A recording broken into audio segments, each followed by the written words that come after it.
Chemistry. अगर आपको याद हो तो हमारा जो पहला सेक्शन है, मैं वापस पहले सेक्शन पर पलटूंगा। पहला सेक्शन है बेसिक केमिस्ट्री, और बेसिक केमिस्ट्री में हम क्या पढ़ने की कोशिश करते हैं, हम यहाँ या तो मैटर को दो तरीके से पढ़ाने की कोशिश करते हैं। मैं दोबारा डेवलप कर देता हूँ इसे। Basically is the study of matter. Matter में अगर तो आप कहते हैं sir ji it is composed of क्या, पार्टिकल्स, बिल्कुल ठीक है जी। या फिर आप कहें सर मैटर को क्या बोलना चाहिए, हमें ना मैटर को केमिकल सब्सटेंस बोलना चाहिए।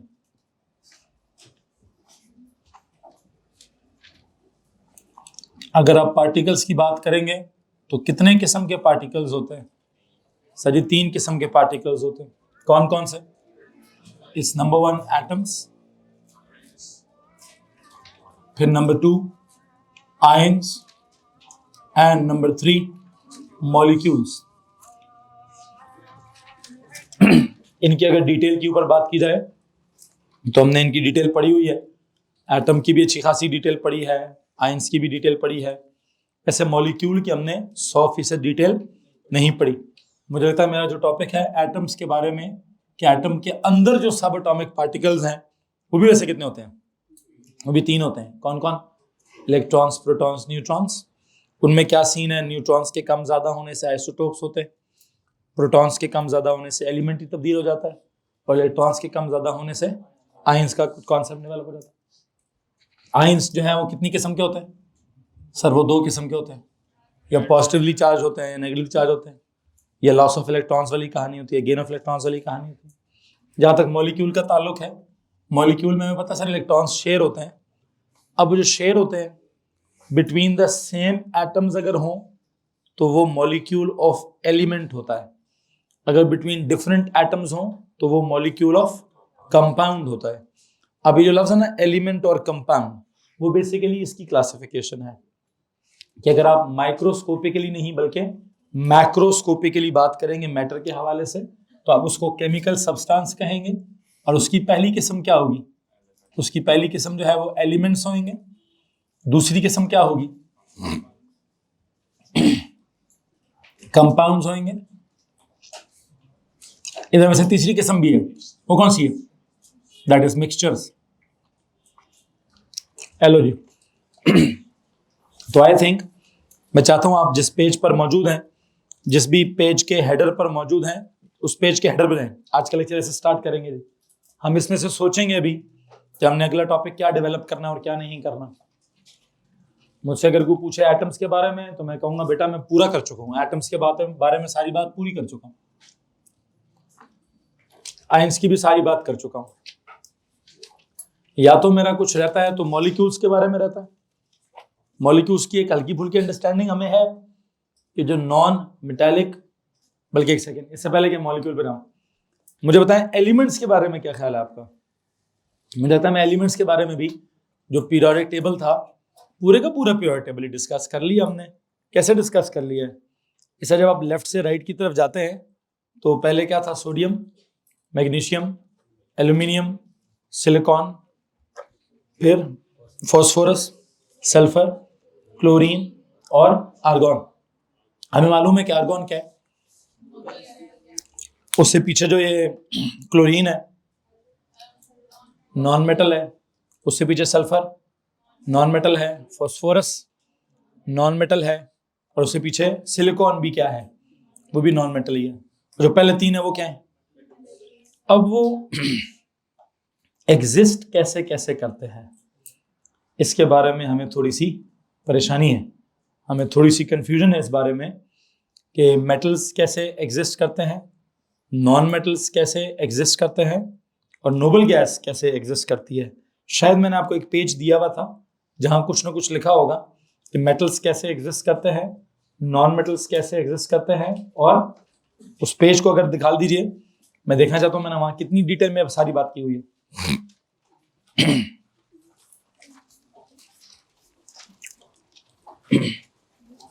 असल में वो जो मैंने 3 आपको वहां कॉलम्स बनवाए थे, मेटल्स, नॉन मेटल्स और नोबल गैसेस वाले, वहां मकसद पीरियड नंबर 3 ने, वहां मकसद असल में वो मेटालिक रेडियस का लफ्ज समझाना था, फिर आयोनिक रेडियस का लफ्ज समझाना था, और फिर वैंडर वॉल रेडियस का लफ्ज समझाने के लिए मैंने आपको मेटल्स के बारे में crystal lattice of positively charged ions का जिक्र किया हुआ है। नॉन मेटल्स के बारे में ज्यादा तो मैंने वहाँ पे डायटोमिक मॉलिक्यूल्स का जिक्र किया हुआ है, और नोबल गैसेस में इंडिपेंडेंट एटम्स का जिक्र किया हुआ है। कुछ ना कुछ जिक्र मैंने जरूर किया हुआ है, लेकिन एक बात याद रखिए, मैंने पीरियड नंबर 3 के हर एलिमेंट की जो एग्जिस्टेंस है उस पर सही तरह बात नहीं की हुई, क्योंकि मेरा असल में अभी तक प्रॉपरली पीरियड नंबर 3 चैप्टर ही नहीं बना। वो तो जस्ट मैं कुछ ट्रेंड समझाना चाहता था, तो एटॉमिक रेडियस का ट्रेंड आ गया, मैंने कहा लॉन्ग द पीरियड 3 समझा दो। आयनिक रेडियस का ट्रेंड आ गया, मैंने कहा लॉन्ग द पीरियड 3 समझा दो। आयनाइजेशन एनर्जी का ट्रेंड आ गया, मैंने कहा लॉन्ग द पीरियड नंबर 3 समझा दो। तो पीरियड नंबर 3 को जस्ट मैं एज एन एग्जांपल कैरी करता रहा, क्या समझाने के लिए, या तो एटॉमिक रेडियस का ट्रेंड एक्सप्लेन करने के लिए, या आयनिक रेडियस का ट्रेंड एक्सप्लेन करने के लिए, या आयनाइजेशन एनर्जी का ट्रेंड एक्सप्लेन करने के लिए। लेकिन आपकी इत्तला के लिए अर्ज है, पीरियड नंबर 3 एक प्रॉपर चैप्टर है, बेसिक केमिस्ट्री में नहीं, इनऑर्गेनिक केमिस्ट्री में। किस केमिस्ट्री में जनाब साहब? अगर मैं इस वक्त आपको बताना चाहता हूं कि इस वक्त मैं क्या कुछ मजीद कौन कौन से चैप्टर भी कैरी कर सकता हूं। अगर मैं पीरियड 3 की डिटेल में चला जाऊं तो आपकी इत्तला के लिए अर्ज है कि मैं चला जाऊंगा इनऑर्गेनिक केमिस्ट्री वाले सेक्शन के अंदर, जिसका पहला काम ही क्या है, या तो ग्रुप्स पढ़ाओ या पीरियड्स पढ़ाओ। ठीक है, तो ग्रुप्स तो मैं नहीं, वैसे मैं ग्रुप भी, जैसे मैंने ग्रुप 2 भी हल्का फुल्का जिक्र कर लिए, उसका भी down the group atomic radius का ट्रेंड है कि आयनिक रेडियस का ट्रेंड है कि आयनाइजेशन एनर्जी का ट्रेंड है, हमने समझे हुए हैं। ठीक है, तो अब मैंने एलिमेंट्स को इतना ही समझना है। मैंने अगर इस पूरे पीरियोडिक टेबल में ग्रुप्स या पीरियड्स को लेकर उनकी थोड़ी ज्यादा डिफरेंट किस्म की डिटेल पढ़ाना स्टार्ट कर दी, तो मैं अपने बेसिक केमिस्ट्री के सेक्शन में से निकल जाऊंगा और मैं इनऑर्गेनिक केमिस्ट्री के सेक्शन में चला जाऊंगा। तो बेटा जी ये काम तो मैं नहीं करना चाहता। हाँ, मैं इतना जरूर कहूंगा, बेसिक केमिस्ट्री के हवाले से मुझे जितना एलिमेंट्स के बारे में पता होना चाहिए वो मुझे पता है। बेसिक केमिस्ट्री जितनी मुझसे इंफॉर्मेशन मांगती है अबाउट एलिमेंट्स, आई नो कि शुरू में क्या है, तो दरमियान में क्या है, तो एंड पे क्या है। मैंने कॉन्फ़िगरेशन करते हुए ब्लॉक कौन सा है, तो कैटेगरी कौन सी है, तो एस ब्लॉक क्या होता है, तो डी ब्लॉक क्या होता है, तो पी ब्लॉक क्या होता है, तो सारी बातें आपसे डिस्कस की हुई हैं। अच्छा, फिर अब इस वक्त इसका मतलब है क्या रह गया, कंपाउंड्स रह गए। क्या रह गया जी? कंपाउंड्स के ऊपर मैंने 1% भी बात नहीं की। ठीक है, मैंने कंपाउंड्स के बारे में 1% भी बात नहीं की। अगर ऊपर वैसे मुझे मॉलिक्यूल भी टेक मार ही देना चाहिए। पूछे क्यों? मैंने मॉलिक्यूल्स में वहां डायटोमिक मॉलिक्यूल का तो जिक्र किया हुआ है ना, नहीं किया तो किसका नहीं किया? ट्राइएटॉमिक का नहीं किया, टेट्राएटॉमिक का नहीं किया, इवन एक ऑक्टा एटॉमिक है उसका नहीं किया, इवन एक है 60 एटॉमिक, C60। एक मॉलिक्यूल है 60 एटम्स है उसके अंदर, 2 एटम्स वाला तो किया हुआ है। मैक्रो मॉलिक्यूल तो बहुत दूर की बात है, उसमें तो बिलियंस ऑफ एटम्स होंगे। मैं सिंपल मॉलिक्यूल्स में एक एटम है, एक मॉलिक्यूल उसमें 60 एटम्स हैं, उसका जिक्र नहीं किया। तो आई थिंक वो थोड़ा एडवांस्ड काम है। उसके लिए मुझे पहले क्या करना चाहिए, मॉलिक्यूल्स में जो शेयरिंग वाला कॉन्सेप्ट है ना, शेयर्ड पेयर वाला, बॉन्ड पेयर वाला, जिसको आप कोवेलेंट बॉन्ड कहते हैं। क्या कहते हैं? मुझे लगता है मुझे मॉलिक्यूल समझाने के लिए थोड़ी बॉन्डिंग समझानी पड़ेगी। क्या समझाना पड़ेगा? पहले मुझे बॉन्डिंग पे जाना पड़ेगा। तो इस वक्त मेरे पास जो टॉपिक डेवलप हो रहा है वो क्या है? आई थिंक वो या तो कंपाउंड्स वाला टॉपिक डेवलप हो रहा है, या उसको गौर करता हूँ, उसको गौर से देखता हूँ, तो बॉन्डिंग पहले कोवेलेंट बॉन्डिंग समझाऊंगा, फिर ही मॉलिक्यूल समझाऊंगा। अदरवाइज मैं मॉलिक्यूल को ज्यादा समझाने के मूड में भी नहीं हूँ। तो मुझसे अगर कोई पूछे तो मुझे लगता है मेरा जो अगला चैप्टर डेवलप हो रहा है वो क्या है? वो है जनाब साहब compounds and bonding. I think chapter number 1 में आपने जो कुछ भी किया सो किया है। इस वक्त मैं बेसिक केमिस्ट्री मेरा पहला सेक्शन है, इसका चैप्टर नंबर 2 डेवलप करना चाहता हूं।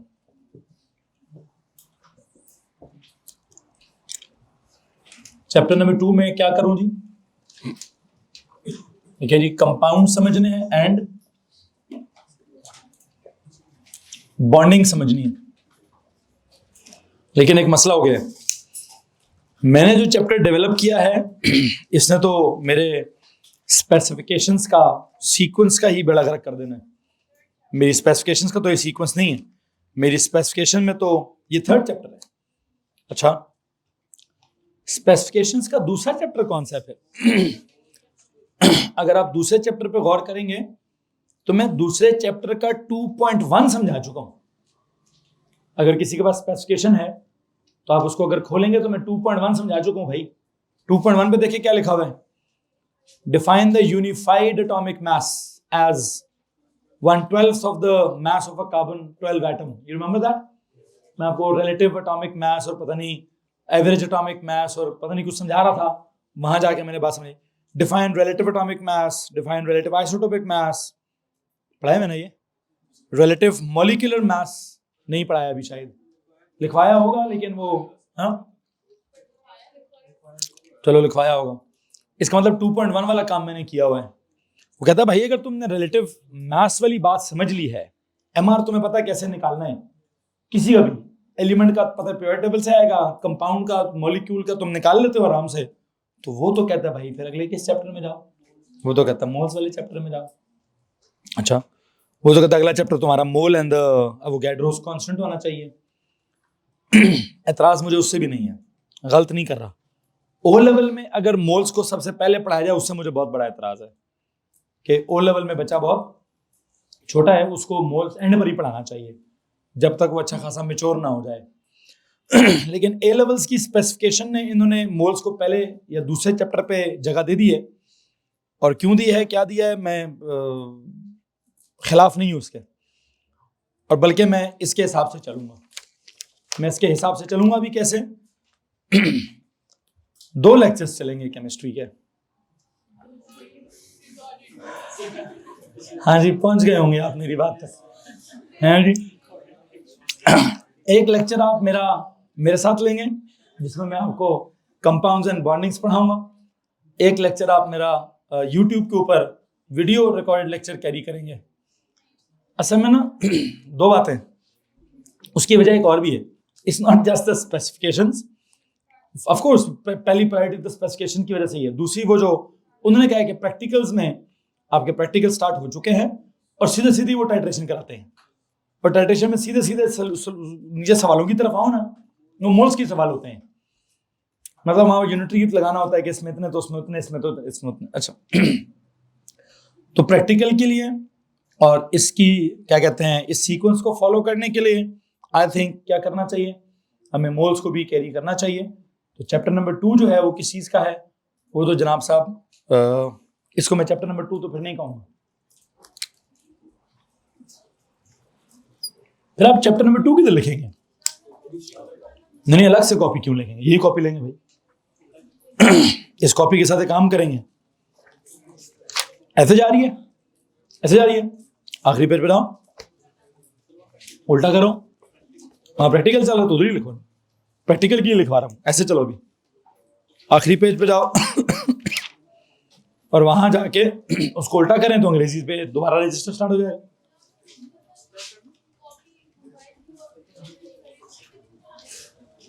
नहीं, इस पे लिखें, वो घुमा दें, ओ लेवल की केमिस्ट्री की नोटबुक घुमा दें बेटा, मुझे सब मालूम है, लेकिन जो कह रहा हूं उस पर गौर करें। मैं कह रहा हूं ओ लेवल की केमिस्ट्री की कॉपी क्या करें, घुमा दें, गुम कर दें। ओ लेवल की केमिस्ट्री की कॉपी वो किसी काम की नहीं है। क्यों नहीं है? हम इधर कुछ पढ़ते हैं उधर कुछ लिखा है, इधर कुछ पढ़ते हैं उधर कुछ लिखा है।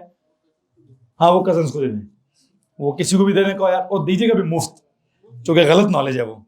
हाँ, वो सही नॉलेज नहीं है जिसके पैसे लेने हैं।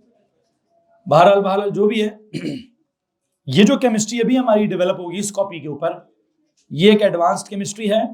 ये आपको बेटा पूरी जिंदगी अगर आगे अगर कभी किसी ने आगे फ्यूचर में केमिस्ट्री पढ़ी, बायो केमिस्ट्री पढ़ी, MBBS किया, ये जो भी केमिकल इंजीनियरिंग की कोई भी केमिस्ट्री रिलेटेड अगर आपने डिग्री की, तो उसमें आपको ये वाली कॉपी बड़ा हेल्प करेगी। और आगे वाले टीचर्स पता नहीं केमिस्ट्री कैसी पढ़ाएंगे कैसी नहीं पढ़ाएंगे, जिस चीज़ में किसी टॉपिक में फंसेंगे तो इसी से क्लियर होगा। इसको खोलेंगे, इसके अंदर उसके बारे में जो भी बेसिक बात लिखी होगी उसको बुनियाद बनाएंगे, और आगे जो भी वो कहानी सुनाते हैं उसको सुन लेंगे, हजम कर लेंगे। इसलिए मैं चाहता हूँ कि इसके ऊपर ही लिखें। आपने लिखे होंगे मोल्स के वीडियो रिकॉर्ड लेक्चर्स लिखे होंगे। मैं आज ही आपको क्या करूँगा, एक लिंक फॉरवर्ड करूँगा। आई थिंक उस लिंक के अंदर देयर आर 5 लेक्चर्स। 5 लेक्चर्स में 2-2 घंटे के या 1.5 घंटे के, कुल मिला के 5 लेक्चर्स हैं, 4 हैं या 5, आई डोंट नो। हाँ वही वाले हैं कि नहीं है, ये तो देखेंगे तो पता चलेंगे, ठीक है जी। अब ये मुझे नहीं पता, आप देखिएगा उन लेक्चर्स को, खोलिएगा, उनको अलिफ से लेकर ये तक आपने सुनना है, समझना है और लिखना है। क्या करना है जनाब साहब? दोबारा लिखना है। अच्छा फिर क्या होगा, मेरे से अगर कोई पूछे ना तो मेरे खाते में मोल्स कब आता है, मतलब इस एक्चुअल खाते में जिस हिसाब से मैंने केमिस्ट्री डेवलप की है, वो आता है इनऑर्गेनिक केमिस्ट्री के बाद, बर्निंग के बाद नहीं भाई, सारे रिएक्शंस पढ़ाने के बाद। किसके बाद? जब तक मैं आपको सारे रिएक्शंस नहीं पढ़ा दूंगा, जब तक सारे रिएक्शंस की बैलेंसिंग नहीं करवा दूंगा, तब तक मैं तो मोल्स नहीं स्टार्ट करूंगा। लेकिन मोल्स एक ऐसा टॉपिक है जो आपको अब बहुत ज्यादा जरूरी है, आपके प्रैक्टिकल के लिए भी बहुत ज्यादा जरूरी है, ठीक है, नंबर 1।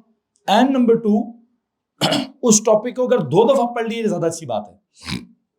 एक दफा आप मेरे से वो पढ़ लें वीडियो रिकॉर्डिंग्स के थ्रू, ठीक है, और फिर मुझसे दोबारा पढ़ लें। मैं उसको एक्चुअली इंशाल्लाह अल्लाह ने चाहा तो फेस टू फेस पढ़ाने की कोशिश करूंगा एंड पे, जब इनऑर्गेनिक केमिस्ट्री खत्म होगी, ऑर्गेनिक से पहले शायद, ऑर्गेनिक से पहले और इनऑर्गेनिक केमिस्ट्री के बाद, या बहरहाल जब मैं एक सेक्शन डिजाइन करूंगा प्रॉपरली फिजिकल केमिस्ट्री, क्या जी, मैं एक अलग से प्रॉपर सेक्शन डिजाइन करूंगा, उसको ना बेसिक केमिस्ट्री बोलूंगा, ना ऑर्गेनिक केमिस्ट्री बोलूंगा, ना इनऑर्गेनिक केमिस्ट्री बोलूंगा, मैं उसको section number 4 of the chemistry बोलूंगा, दैट इज फिजिकल केमिस्ट्री। चूंकि फिजिकल केमिस्ट्री में फिजिक्स इन्वॉल्व होती है, फिजिक्स में फिजिकल क्वांटिटीज इन्वॉल्व होती हैं, फिजिकल क्वांटिटीज में बेस क्वांटिटीज इन्वॉल्व होती हैं, और बेस क्वांटिटीज में फिजिक्स में पढ़ाते हैं हम 5, कौन कौन सी? लेंथ, मास, टाइम, टेम्परेचर, इलेक्ट्रिकल करंट। छठी जो है ना, amount of substance that is measured in moles, वो किधर होती है? पढ़ लेनी चाहिए वो उधर ही, फिजिक्स में पढ़ लेनी चाहिए। लेकिन वो कहता है यार फिजिक्स की बात ही नहीं है, अमाउंट ऑफ सब्सटेंस केमिस्ट्री का मैटर है, तो केमिस्ट्री में जाके मोल शोल समझाने की कोशिश करो। तो मैं वीडियो रिकॉर्डिंग्स में मैंने समझाया हुआ है और बड़े अच्छे से समझाया हुआ है, अगर आप समझने की कोशिश करें तो, अगर आप उसको आराम से, सुकून से, तसल्ली से, और इसका शायद एक और फायदा भी है जैसे मेरी तबीयत फ्लक्चुएट जैसी जितनी बुरे तरीके से कर रही है, मुझे नहीं पता अभी कल परसों का क्या स्टेटस है क्या नहीं है मेरा, ठीक है। अभी मैंने वो डॉक्टर कॉफ लेकर गले को ठीक करने की कोशिश की है, पूरे दिन कावे पे चल रहा हूँ, लेकिन आवाज़ मुझे पता है मेरी आवाज़ ख़त्म हुई हुई है, वो बड़ी मुश्किल से निकल रही है। बहरहाल अगर मैं कल क्लास न ले पाया, कोशिश तो मेरी होगी कि मैं कल क्लास लाजमी लूँ। अगर मैं ना ले पाया तो आपने पूरा दिन क्या करना है, आपने पूरा दिन या तो क्रिकेट का मैच देखना है, ठीक है, जिसमें उम्मीद आपको पता है बहुत कम है, ठीक है जी। कौन कौन है भाई जो क्रिकेट फॉलो करता है? उसकी इतला के लिए अर्ज ये कर देता हूँ, हमें 288 मार्क्स, वो के क्या कहते हैं, 87, चलो जितने भी भाई, इतनी लीड से जीतना है। शायद हम कभी जिंदगी में नहीं जीते इतनी लीड से।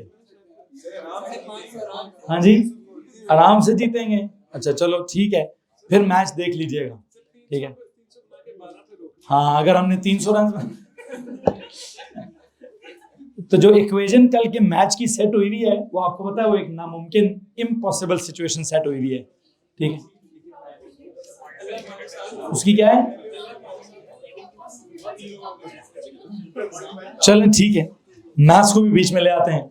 वसीम अकरम साहब कल कह रहे थे कि सर जी वो क्या है, वैसे तो नामुमकिन है लेकिन मैथमेटिकली मुमकिन है।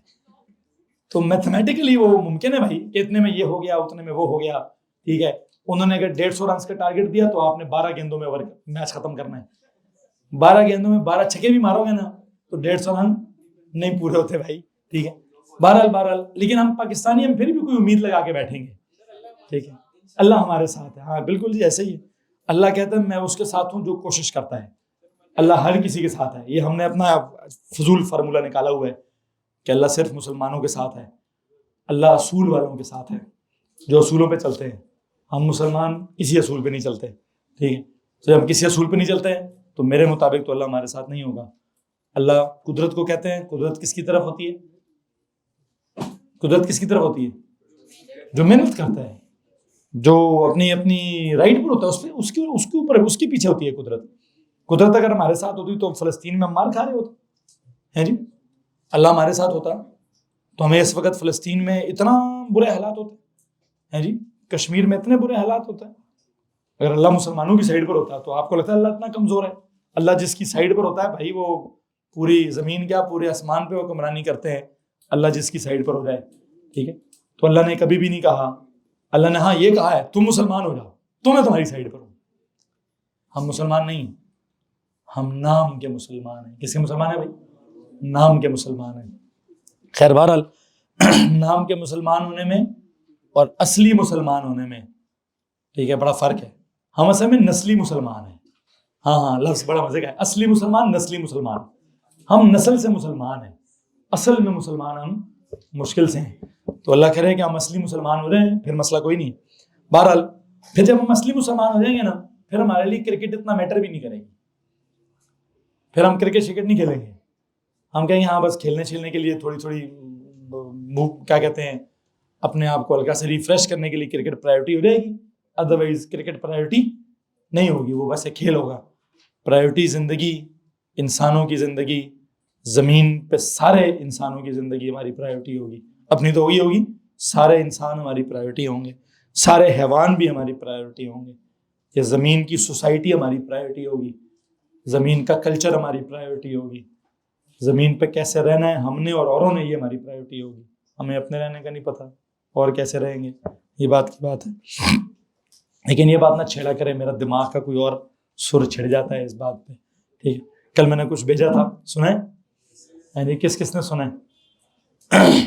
बस वो लानती हो, वो पांडे और निकमे हो, पानू अल्लाह पूछे, वो किसी ने नहीं सुना। थोड़ा सा सुनने के बाद क्या हुआ? बस अच्छा, माशाल्लाह माशाल्लाह, अल्लाह ताला नजर बद से बचाए भाई आपको। अब 3 मिनटों में मोटिवेट हो जाते हैं, ठीक है। चलो, वैसे तो मैं कल बीमारी था, लेकिन कुछ बच्चों के मैसेजेस आए पुराने स्टूडेंट्स के सर सुना है आज छुट्टी दी है आपने। हमारे ज़माने में तो आपने कभी इकबाल डे पे छुट्टी ना दी।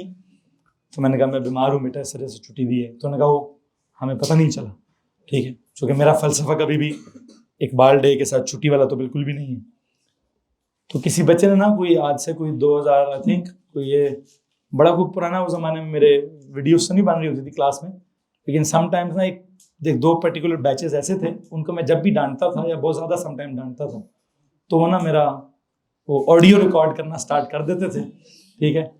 तो मैं उनसे पूछता था हाँ भाई क्या बात है, खैर है सर? वो हमें जब भी मोटिवेशन की ज़रूरत होती है ना, हम कान को रात लगा के सुनते हैं इसको। मैं तो आधी गाली निकाल रहा होता हूँ दूसरों को, कहते सर वो आप डांट रहे होते हैं तो हमें मोटिवेशन हो रही होती है। लेकिन बहरहाल वो किसी बच्चे ने ना मुझे वो एक इकबाल डे का कोई बहुत पुराने किसी साल का वो भेज दिया, ऑडियो रिकॉर्डिंग भेज दिया। तो मैंने तो उसको 2 दफ़ा सुना है, ठीक है। 2 दफ़ा सुनने के बाद मैंने सर उसामा को भेजा। मैंने कहा सर इसमें कुछ कंट्रोवर्शियल बातें हैं, उनको डिलीट मारें। वो स्टाफ वालों को कल हमने बुलवाया, बोले यार उसमें से कुछ इसको एडिटिंग करें। एडिट करके वो मेरे ख्याल से कुछ 65 मिनट्स का, पता नहीं कितने मिनट्स की ऑडियो थी, नहीं इनिशियली, बाद में उन्होंने एडिट की है, थोड़ी थोड़ी बीच में से कुछ काटे हैं, ठीक है। कुछ फ्रेजेस उन्होंने बीच में से काट के, जहाँ मैं थोड़ा ज़्यादा ब्लंट हो जाता हूँ, मैं ना किसी इधर के तबके को छोड़ता हूँ तो ना बीच में उस तबके को छोड़ता हूँ। तो मैंने कुछ ऐसे तबके उसमें टच किए हुए थे जिन पे आजकल गद्दारी का मुकदमा है, ठीक है। तो उन तबकों को मैंने कहा जी डिलीट मारो और सिर्फ मेरी बात करो और सिर्फ बच्चों की बात करो। बीच में अगर मैं अपनी कोई कहानी सुना रहा हूँ तो वो लगी रहने दो, किसी और की कहानी सुना रहा हूँ तो वो लगी रहने दो, इकबाल के कुछ शेर सुना रहा हूँ तो वो लगे रहने दो, ठीक है। कितने शेर थे उसमें? वैसे 3 नहीं थे, 5 शेर हैं। आपने भी दरमियान में सुन के छोड़ दी भैया, ठीक है, बीच बीच में से सुनी है, चलो। और जिस आप में से जिसकी अम्मा अब्बा ने सुनी है ना, उन्होंने मुझे बड़ी तारीफों वाले मैसेज भेजे हैं। और वैसे मैंने उनके लिए नहीं भेजी थी ऑनेस्टली, उनको इससे बहुत ज़्यादा इकबाल के बारे में पता है, लेकिन जो मेरी न्यू जनरेशन है उसको अल्लामा इकबाल के बारे में बहुत कम पता है। लेकिन उस ऑडियो के अंदर आई बिलीव वो जो 4 या 5 शेर उसमें मैंने अल्लामा इकबाल के कोट किए, not in the beginning of the lecture but in the, तो जैसे जैसे डेवलप होता है तो बीच में मुझे कोई शेर याद आता है तो उसको करते करते मैं आगे लेके जा रहा हूँ। वो 4-5 शेर भी आई थिंक आपकी ज़िंदगी के लिए काफ़ी हैं। अगर आप उन 4-5 शेरों को ही सुन लें, उन्हों को ही समझ लें, उन्हीं को, वैसे तो अल्लामा इकबाल साहब इतने बड़े पोइट हैं, मैं खुद अपनी ज़िंदगी में रिग्रेट करता हूँ समटाइम्स कि मुझे इतना वक्त नहीं मिल पाया अभी तक कि मैं उनकी सारी की सारी शायरी जो है वो पढ़ सकूं और उसको समझ सकूं। लेकिन जब भी कभी उनकी शायरी कहीं पे भी सुनने का अगर मुझे मौका मिला है तो मैंने यकीन जानिए उसको बहुत इन्जॉय किया है, उसको बहुत ज़्यादा अपने अंदर जज्ब करने की कोशिश की है। और मैं समझता हूँ उनका समटाइम ना एक शेर ही बड़ा भारी होता है, वही जज्ब होना या वही हजम होना बड़ा मुश्किल हो जाता है बंदे के लिए कि बंदा किसी और शेर की तरफ जा रहा हो। तो I will request you once again, I will rather recommend, कल आपने पूरा दिन इसी तरह ज़ाया कर लिया। 40 मिनट का एक लेक्चर होता है ना यार, बस साइड पे लगा रहता हूँ, ऊंची आवाज़ में सुनते रहता है। मैं कौन सा कोई आपको बुरी बातें बता रहा था उसके अंदर, ठीक है। इस वॉज नॉट जस्ट, उसका सिर्फ पर्पस मोटिवेशन नहीं है भाई, उसका पर्पस एक डिफरेंट था। एक इकबाल की पहचान भी उसका एक पर्पस था। वो तो चलो मेरे बात करने का स्टाइल थोड़ा ऐसा है कि वो हर किसी को लगता है सर मैं हर बात में मोटिवेट कर रहा हूँ। मैं हर बात में मोटिवेट नहीं, मैं कुछ बातों में इल्म भी ट्रांसफर करने की कोशिश कर रहा हूँ। तो हाँ, इल्म ट्रांसफर करने का तरीका थोड़ा ऐसा है कि वो पढ़ाने वाला तरीका अल्लाह ने मुझे कुछ ब्लेस किया हुआ है किसी तरीके से कि हर बात मुझे, हर बात को ही ज़रा जोर से बयान करने का दिल करता है। आज ना मैं ओ लेवल की क्लास में एक बड़ी, खैर मैं वो कहानी सुनाकर थोड़ा सैड हो गया, मैं दोबारा नहीं होना चाहता।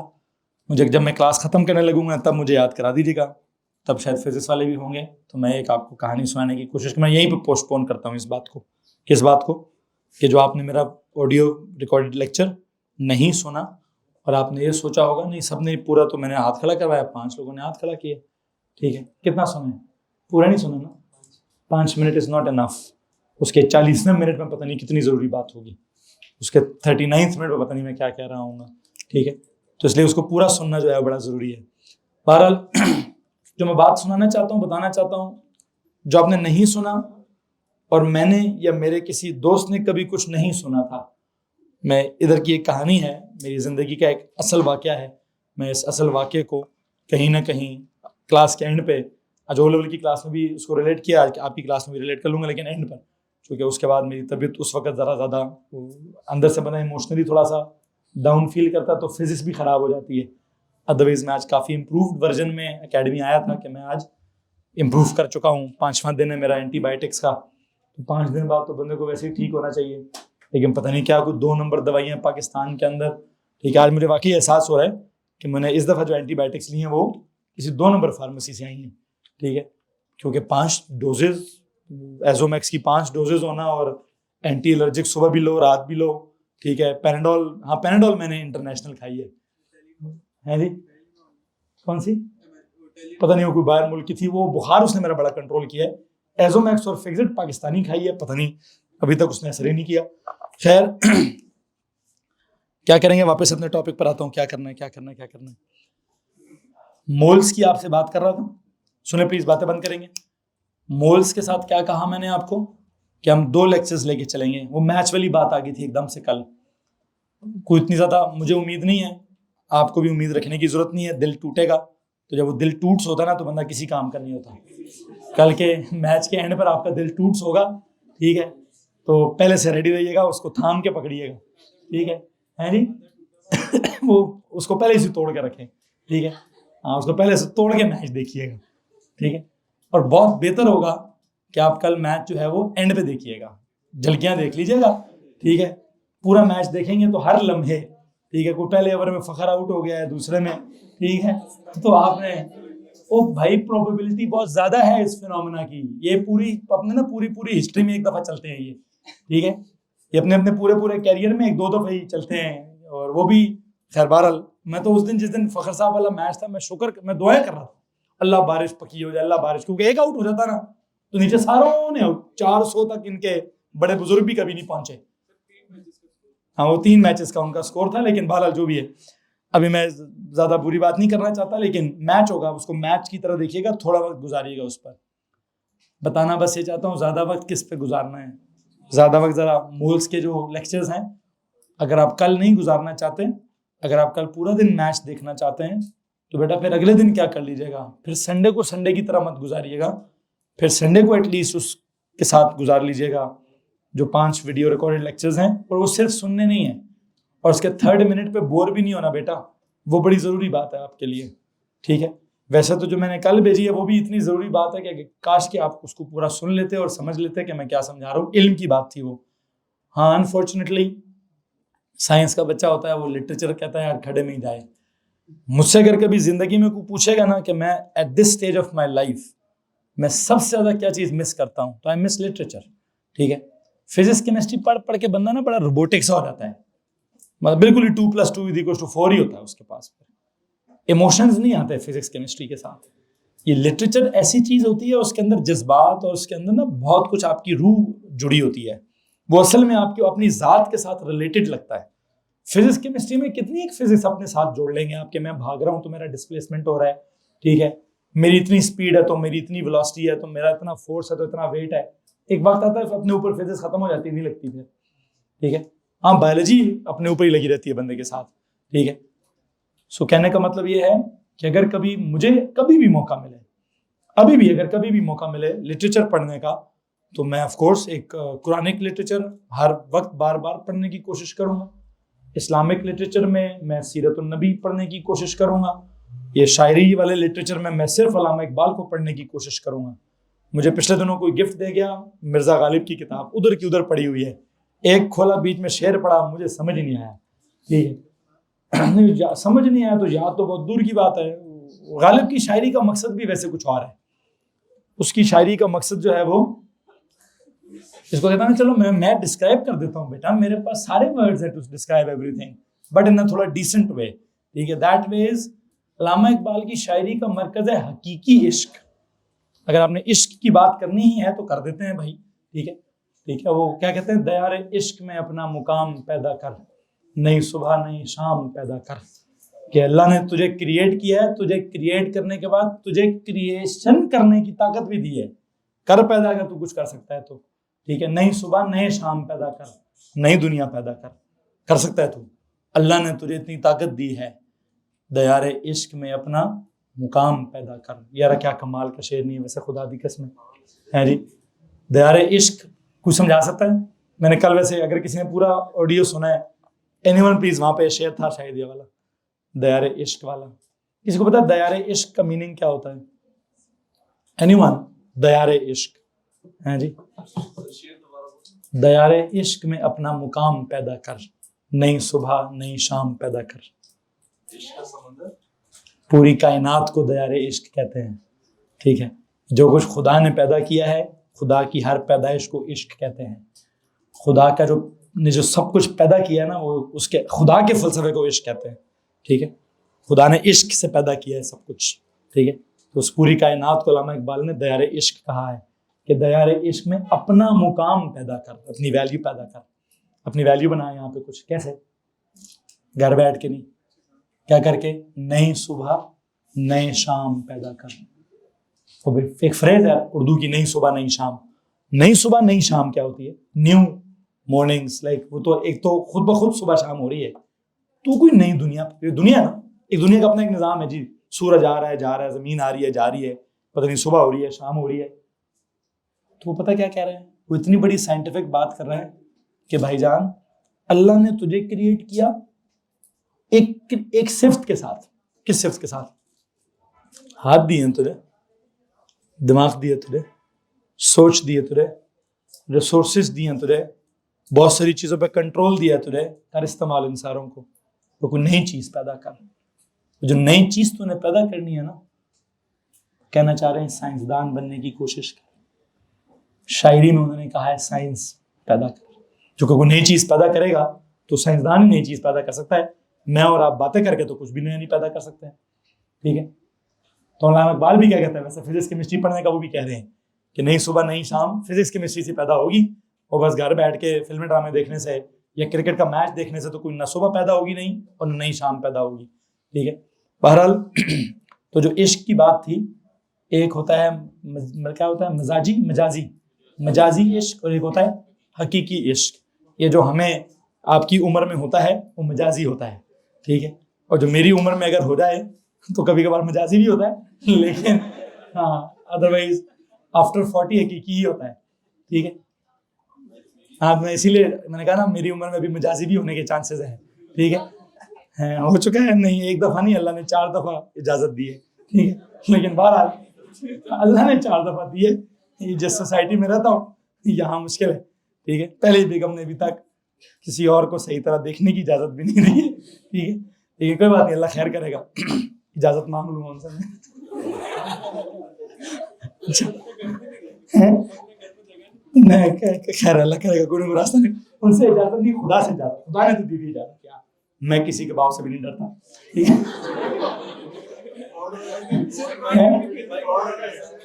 नहीं ये ओ भाई, मैं आपसे भी डरता हूँ, आपके हर बंदे से डरता हूँ। ठीक है जी, आपके अलावा दुनिया में किसी को भी नहीं देखूंगा मैं। ठीक है, जन्नत में देखने की इजाजत है। खैर बहरहाल जो भी है भाईजान, क्या बात हो रही है, हकीकी इश्क और मजाजी इश्क की बात हो रही है। ये जो ज़मीन पे हमें किसी इंसान से होता है वो इश्क नहीं होता, वो एक एफिलिएशन होती है, वो भी एक नेचुरल फिनोमेना है, अल्लाह ने रखा हुआ है, उसका एक अल्लाह ने तरीका और एक रिस्पेक्टेबल वे रखा हुआ है। क्या आपको अगर दिल में किसी के लिए कोई अच्छाई पैदा होती है, रिस्पेक्ट पैदा होती है, हम उसका जो गलत नाम रख देते हैं, हमें रिस्पेक्ट करनी चाहिए, हम रिस्पेक्ट खो बैठते हैं उस फिनोमेना में जाकर। बहरहाल मैं उसके ऊपर ज़्यादा बात अभी नहीं करना चाहता, लेकिन हाँ, जो असल इश्क है वो है अपने खुदा से इश्क, जिसने इंसान को बनाया है उस तक पहुँचने का इश्क, उसको जानने, उसको समझने, उसके बताए हुए रास्ते पे चलने का इश्क, और ऐसे या फिर ऐसे रास्ते पे चलने का इश्क जिसके मंजिल पर हमें खुदा मिल जाए। ठीक है, ये दुनिया का सबसे बड़ा इश्क है, जिसके दिल में इसकी रोशनी मुनव्वर हो जाए वो अल्लाह का वली बन जाता है। वलीउल्लाह की सबसे पहली जो निशानी होती है वो क्या होती है, उसके दिल में खुदा का इश्क पैदा हो जाता है। उसको जब भी कहीं खुदा के बारे में, खुदा से रिलेटेड कोई बात बताई जाती है कि अल्लाह ने ये कहा है, तो वो अपनी जान तो दे देता है, लेकिन अल्लाह के उस असूल के ख़िलाफ़ जाने की कोशिश नहीं करता। ऐसे बहुत कम लोग होते हैं दुनिया में। अल्लाह करे कि मैं भी, ये मेरी भी सबसे बड़ी दुआ होनी चाहिए और ये आपकी भी बहुत बड़ी दुआ होनी चाहिए कि अल्लाह हमारे दिलों में अपना इश्क पैदा कर दे। ठीक है, और जिस दिल में अल्लाह का इश्क पैदा हो जाता है, यकीन जानिए उस दिल से ज़्यादा मजबूत दिल, उस दिल से ज़्यादा बड़ा दिल, उससे मतलब आई थिंक वो उस जैसा दिल पूरी कायनात में किसी का नहीं हो सकता। ठीक है, आपने सुना तो होगा कि वो अल्लाह कहते हैं जी मैं दिलों में रहता हूँ। हर किसी के दिल में नहीं रहता अल्लाह। ठीक है, अल्लाह उनके दिलों में रहता है जिनको अल्लाह से इश्क होता है। ठीक है, और अगर किसी के दिल में वाकई अल्लाह आ जाए, वाकई किसी के दिल में अल्लाह रह जाए, तो ज़मीन के हर इंसान से बहुत बेहतरीन इंसान हो जाता है। ठीक है, तो कोशिश कीजिएगा, बल्कि ये कोशिश से भी होता है, ऐसा नहीं है कि सिर्फ हाँ, अल्लाह की तो ब्लेसिंग के बगैर हो ही नहीं सकता। ठीक है, और अल्लाह चाहता है मैं तो हर बंदे के साथ खैर चाहता हूँ। अल्लाह कहता है मैं तो किसी के दिल में भी बुराई नहीं चाहता, मैं तो तुम सबके दिल में अच्छाई चाहता हूँ, मैं तुम्हारे सबके दिल में अपना नूर चाहता हूँ। तुम ही अगर अपने दिल में मुनाफिकत पैदा करो, तुम ही अपने दिल में अगर बुराई पैदा करो, तो वो तो मेरा मसला नहीं है। ठीक है, और वो क्या होता है, अल्लाह ने हमें किसी बड़े इम्तिहान में रख दिया है, हमारे दिल के बड़े करीब ही हमारा नफ्स रख दिया है, हमारे नफ्स के साथ हमारी लड़ाई रख दी है। उस लड़ाई में उस नफ्स को दो चीज़ों का कंट्रोल दे दिया है, उसको कहते हैं, अरबी में कहते हैं नफ्स अम्मारा और नफ्स लव्वामा, अच्छा नफ्स और बुरा नफ्स, अच्छा भेड़िया और बुरा भेड़िया। हमारे अंदर दो भेड़िए होते हैं उन दोनों भेड़ियों की हर वक्त लड़ाई हो रही होती है, सफ़ेद भेड़िए की और काले भेड़िए की हर वक्त लड़ाई हमारे अंदर हो रही होती है। हम चाहें तो सफ़ेद भेड़िया जीतेगा, हम चाहें तो काला भेड़िया जीतेगा। ठीक है, इस वक्त सफ़ेद और काला अच्छा और बुरे को कहा गया है। ठीक है, खैर बहरहाल इस बात को ख़त्म करेंगे वापस आएंगे अपनी बुनियादी बात पर। बच्चों बच्चों बच्चों बच्चों बच्चों बच्चों ध्यान दीजिए ज़रा मेरी बात पर। मैं जो बात करना चाहता हूँ सिर्फ आते हैं मोल्स का जो चैप्टर है, मैं चाहता हूँ उसको लाजमी स्टार्ट किया जाए। आप कल का लेक्चर लें, परसों का लेक्चर लें। अगर आप कल और परसों उन वीडियोस को सुन पाएंगे या समझ पाएंगे या लिख पाएंगे, एक आपका एहसान मेरे ऊपर भी होगा। वो मेरे ऊपर क्या एहसान होगा, मेरे दिल को भी थोड़ी तसल्ली होगी कि अगर मैंने कल परसों क्लास ना ली, मैं यकीन जानिए मैं ज़्यादा बीमार पता है किस वजह से हुआ हूँ। मैं घर वाले मुझे बार बार कहते रहे भाई स्ट्रेस कम कर दो, स्ट्रेस कम कर दो। मैं पूरा दिन एक ही सोच में गुजारता था, एक ही सोच में कि मैं कल इस काबिल हूँगा कि पढ़ाने जा सकूँ कि नहीं। मैं एक ही चीज़ सुबह से लेकर रात तक सोचता रहता था, यार खाना खिलाओ, दवाई खिलाओ, ये कराओ, वो कराओ। और घर वाले कहते भाई तू स्ट्रेस खत्म करेगा तो तू जा पाएगा। लेकिन वो एक ही चीज़ दिल दिमाग में बार बार थी, यार मेरी वजह से किसी का हार्ज होगा, मेरी वजह से किसी की क्लास मिस होगी, मैं नहीं करना चाहता। लेकिन हाँ, मैं क्या करूँ, फिजिकली इंसान कभी कभार बीमार हो सकता है। और मेरी तो बीमारी भी कहाँ जुड़ी है, वो मेरे गले, असल तो मेरा हथियार ही बंदूक ही मेरा गला है, और मेरी बंदूक में थोड़ा सा मसला हो गया। ठीक है, तो क्या करना है भाई, अल्लाह करे उसको थोड़ा सा मसाइल उसके ठीक हो रहे हैं। बहरहाल मोल्स वाला काम करें, 2 दिन है आपके पास। चूँकि आपका जो टाइट्रेशन वाला काम है, जो प्रैक्टिकल वाला काम है, वो इतना मतलब उसके लिए मोल्स का इंफॉर्मेशन, उसका डायरेक्ट इन्फॉर्मेशन होना बड़ा ज़रूरी है। ठीक है, बल्कि उन 5 लेक्चर्स में से भी क्या कीजिएगा, 5वां लेक्चर भी गोली मारें, 4 लेक्चर्स पढ़िएगा सिर्फ। आई थिंक 5वां लेक्चर थोड़ा सा आगे कोई एक्सोथर्मिक या एंडोथर्मिक तक चला गया है शायद। टाइट्रेशन तक करना है, टाइट्रेशन तक लाजमी करना है, लेकिन जब टाइट्रेशन के बाद आई थिंक वो 5-6वां लेक्चर ही है जिसमें मैं एक्सो एंडो पढ़ा रहा हूँ। बस जो भी एक्सो एंडो वाला काम नहीं करना, उससे पिछला वाला मैं डिलीट करके भेज दूंगा, नो वरीज। मैं जो आपको लिंक भेजूंगा उसमें सिर्फ क्या होगा, उसमें होंगे ही सिर्फ कौन से लेक्चर्स, सिर्फ मोल्स वाले लेक्चर्स होंगे। पुत्र मुझे, मैं केमिस्ट्री के दौरान फिजिक्स की बात नहीं करता तो बायो तो बहुत दूर की बात है ना बेटा जी। मैं तो केमिस्ट्री का इस वक्त टीचर हूँ, मैं तो फिजिक्स के टीचर क्या करेंगे वो उनको पता होगा, बेशक उनका नाम सर ज़हीर है, अभी मैं उनको नहीं जानता हूँ। तो बायोलॉजी तो मुझसे 3 स्टेप दूर है बेटा। ठीक है, सो प्लीज़ जो मैं काम अभी केमिस्ट्री का कर रहा हूँ, मैं आपको बता रहा हूँ कि मैंने पिछले दिन 1-2 दिन आपके बल्कि मैं समझता हूँ पिछला पूरा वीक हमारा बड़ा लो एफिशिएंसी पे गुजरा है। ऑलमोस्ट यूँ समझे ना होने के बराबर कोई क्लास हुई है। करने की कोशिश तो की है, मेरे बहुत सारे असिस्टेंट स्टाफ ने मैनेज करने की कोशिश की है, लेकिन वो कल वाली क्लास ही मैंने नहीं ली। आज भी कोई मुझे अपने आप से थोड़ा अजीब सी परेशानी हो रही है। पढ़ाने की तरफ जाता हूँ, कोई और बात याद आ जाती है, फिर पढ़ाने की तरफ जाने का मोल्स से जाना है, मोल्स हो जाएगा। ठीक है, अच्छा इस मोल्स में ना ये है भी कैसा, ये ओ लेवल टाइप लेक्चर्स हैं इसके अंदर। ठीक है, ए लेवल का जो मोल्स है उसमें सिर्फ रिएक्शंस मुश्किल हैं, मोल्स मुश्किल नहीं है। लेकिन हाँ, इसको देखकर जब तक आपको ए लेवल के रिएक्शन समझ नहीं आएंगे तब तक आपको मोल्स की समझ नहीं आएगी।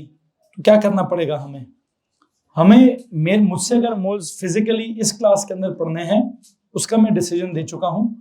इनऑर्गेनिक केमिस्ट्री के बाद फिजिकल केमिस्ट्री वाले सेक्शन में जाके मैं क्या करूंगा, वहां जाके मैं मोल्स पढ़ाऊंगा आपको। लेकिन अभी भी अगर आप इन मोल्स को पढ़ेंगे तो आपको बहुत ज़्यादा उसका फाका होगा। और जो अब जो स्टेटमेंट देने जा रहा हूँ ज़रा उसको गौर से सुनना है। अब परेशान होते हैं अक्सर इस बात से कि जैसे ही आपका वो मोल्स के 2 दिनों बाद लेक्चर्स ख़त्म होंगे, अगले दिन उसकी एक वर्कशीट होगी। ठीक है, उस वर्कशीट में ज़्यादा कोशिश मेरी टाइट्रेशन वाले सवालात होंगे जो प्रैक्टिकल से रिलेटेड होते हैं, लेकिन वो मैं वर्कशीट दूंगा। प्रैक्टिकल परफॉर्म नहीं करना होगा, परफॉर्म हुआ हुआ वैल्यूज हुई भी आपको मैंने देनी है, उसके आगे के जो काम है वो मैंने कराना है आपसे। उसकी 1-2 वर्कशीट्स दूंगा और उसके बाद उसका फिर टेस्ट होने की कोशिश होएगी। और आई थिंक हमारा जो जैसे पिछले सालों में भी हमारे हर साल नवंबर के महीने में कहीं ना कहीं कुछ सेशनल एग्ज़ाम होता है। आई थिंक इधर भी 15 नवंबर के बाद या उसके बाद या 21 के बाद या किसी भी दिन आफ्टर 15 नवंबर जब 2.5 मंथ्स हो जाते हैं तो मैं एक सेशनल एग्ज़ाम ज़रूर डिज़ाइन करता होता हूँ। फर्स्ट सेशनल एग्ज़ाम आपका 15 नवंबर के बाद किसी भी हफ्ते में मैं डिज़ाइन कर सकता हूँ। सेकेंड सेक्शनल जो है कहीं ना कहीं जनवरी में जाकर होगा, फिर थर्ड जो है वो जब सिलेबस ख़त्म हो जाएगा तो तब जाकर होगा। बहरहाल और जो पहला सेशनल है इसमें बताना चाहता हूँ जो हमारा पहला पूरा चैप्टर है वो भी आएगा, मोल्स का जितना होगा वो भी सारा आएगा। हाँ, एग्जाम्पल्स विद डिफ़िकल्ट रिएक्शंस नहीं आएंगी, एग्जाम्पल्स विद ईजी रिएक्शंस वो ज़रूर आएंगी। एंड जो मैं क्या चीज़ जितना आपने वीडियोस में देखा होगा वो सब होगा, और जो एग्जाम्पल है रिएक्शन की वो मैंने क्या दिया, ऑर्डिनरी लेवल की होगी, वो एडवांस लेवल का रिएक्शन नहीं होगा। जी बेटा, यहाँ सारा गर्म पानी पिला दो, सबूत गर्म पानी का बोल दूँ किसी, ऊंचा बोलिए। रिमीडियल्स का क्या करना है? हाँ, वो आपको वीडियो रिकॉर्डेड लेक्चर्स अरेंज नहीं हुए आपके, तो मैं यही कह रहा हूँ ना, उस वीडियो रिकॉर्ड लेक्चर में बजाते खुद पढ़ा रहा हूँ, मैं ही हूँगा। उसको जब आप देखेंगे तो सारे का सारा लेक्चर अलिफ से लेकर ये तक मिल रहा होगा आपको वहाँ पे। ठीक है, ज़्यादा गर्म करना है। लेकिन फिर भी अगर उसमें कोई ऐसा इशू हुआ, पहले तो मुझे लगता है अगर कोई मेरा वीडियो रिकॉर्ड लेक्चर इंसानों की तरह से मैं खड़ा हूँ पढ़ा रहा हूँ, वही लेक्चर आपको मिलेगा। वो मिल गया तो आपके सारे मसले हल हो जाएंगे। अगर आपने सुन लिया, मिलने से नहीं मसला हल होगा, सुनने से, लिखने से, समझने से हल होगा। फिर भी उसके बाद अगर आपको लगता है कि कोई इशू है, मैं कोई ना कोई वक्त निकाल लूंगा उसके लिए जी।